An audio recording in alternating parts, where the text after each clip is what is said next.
আসসালামু আলাইকুম। দূরে কিংবা কাছে থেকে যারা যারা আমার ভিডিওটি দেখছেন তাদের সবাইকে জানাই অসংখ্য ধন্যবাদ। আমি বাচ্চাদের জন্য সন্ধ্যার নাস্তায় যেভাবে আলু ফ্রাই করে দেই সেই রেসিপিটি আজকে আপনাদের সাথে শেয়ার করব। আশা করছি আলু ফ্রাইয়ের রেসিপিটি আপনাদের ভালো লাগবে। আলু ফ্রাই করতে আমি কি কি উপকরণ ব্যবহার করি চলুন দেখে নেই।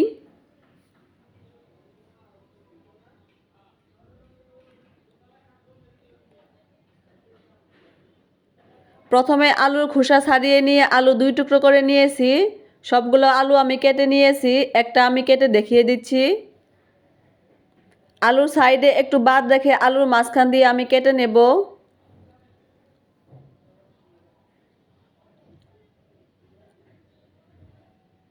আপনারা কিন্তু এইভাবে ছুরি দিয়েও কাটতে পারেন। আলুগুলো একটু আস্তে আস্তে কেটে নিতে হবে যাতে পুরোটা না কেটে যায়।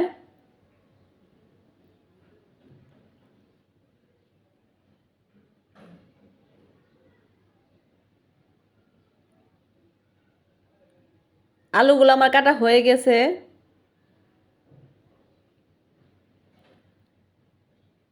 সবগুলো আলু আমি ঠান্ডা পানি দিয়ে 5 মিনিট ভিজিয়ে রাখবো।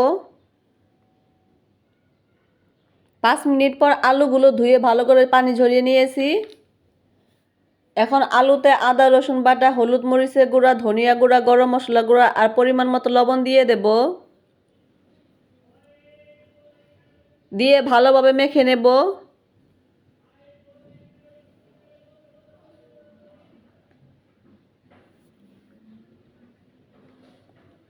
মশলাগুলো মেখে নেওয়া হয়ে গেছে। এইভাবে আমি 1 ঘন্টা রেখে দেব।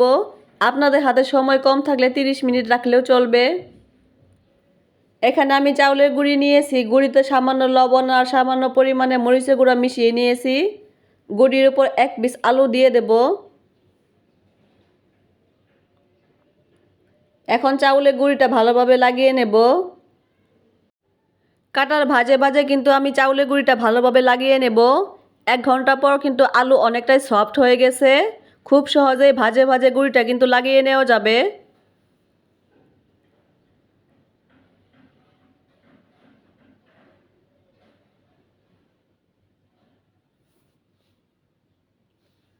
এখন অতিরিক্ত গুঁড়িগুলো আমি ঝেড়ে ফেলে দেব। এইভাবে সবগুলো আমি করে নেব। সবগুলো আমি করে নিয়েছি, এগুলো এখন আমি তেলে ভেজে নেব।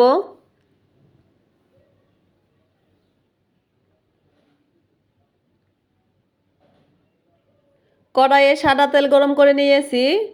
একটা একটা করে আলু দিয়ে দেব। সবগুলো আলু আমি একসাথে দিয়ে দেব। এই আলুগুলো কিন্তু একটার সাথে আরেকটা লেগে যাবে না।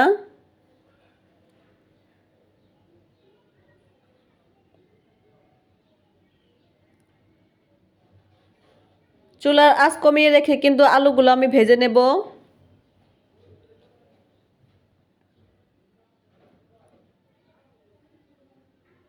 আলুগুলো আমার ভাজা হয়ে গেছে। এগুলো ভাজতে কিন্তু আমার 15 মিনিটের মতো সময় লেগেছে। নামিয়ে আপনাদের সাথে শেয়ার করছি।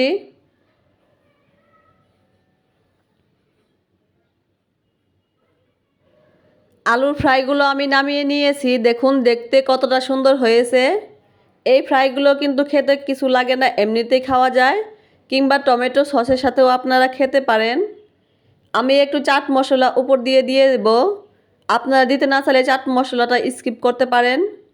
এই আলু ফ্রাইগুলো দেখে মনে হচ্ছে সবগুলো জোড়া লেগে আছে। ভেঙে খাওয়ার সময় কিন্তু প্রত্যেকটা ভাঁজ খুলে খুলে আসবে।